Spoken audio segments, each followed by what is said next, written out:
If the law of God is obeyed, the demon of strife will be kept out of the family, and no separation of interest will take place, no alienation of affection will be permitted. What this is telling me that is in the family unit, if we are sold out to God, sold out to Christ, teaching our children in the model that God has set up, do you know that she goes on to say it's almost impenetrable by Satan to enter into our families? But you know what every single one of us has as a family member inside of our families? A window, a portal, something that allows the thoughts and things of the world to be channeled into our lives. So this is why I believe it is very important to understand what proper use of media is. Is there good media? Is there bad media? You know what? I make media productions for a living. I love media. I believe that it's a beautiful tool and can be used for God.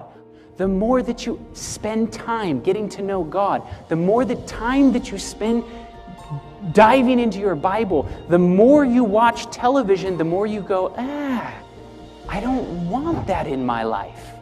So this is what I'm talking about, spending time. We live in a time frame right now in the end of the world where we don't have time to waste anymore.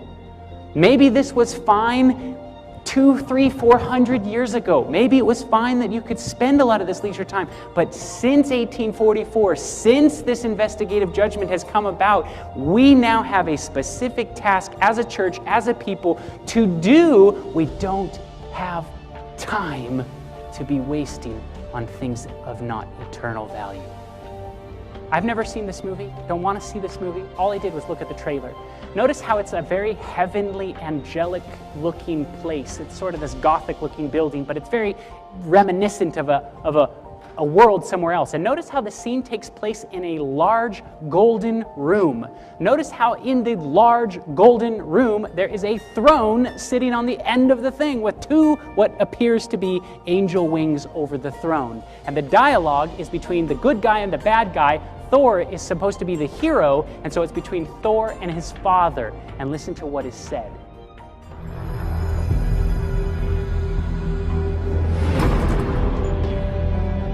I have sacrificed much to achieve peace. For, through your arrogance and stupidity, you have opened these peaceful realms and innocent lives to the horror and devastation of war. You are a vain, greedy, cruel boy. You are an old man and a fool! You're unworthy! Father. And now take from you your power! And I cast you out!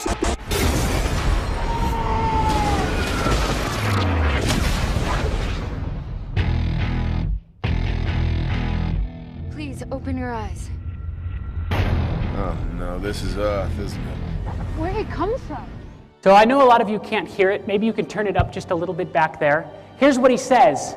When he's talking to his father, he says, "You're a great, vain, greedy, cruel boy. You traded peace for war. I now take from you your power and I cast you out in a bolt of lightning down to earth."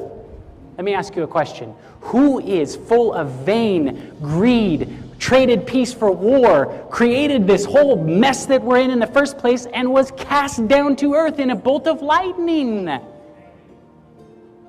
Do you know how many of our youth are watching this? Time is as gold. If we would at last share in the reward of the righteous, we must wisely improve the time of our probation. Moments are more precious to us than gold.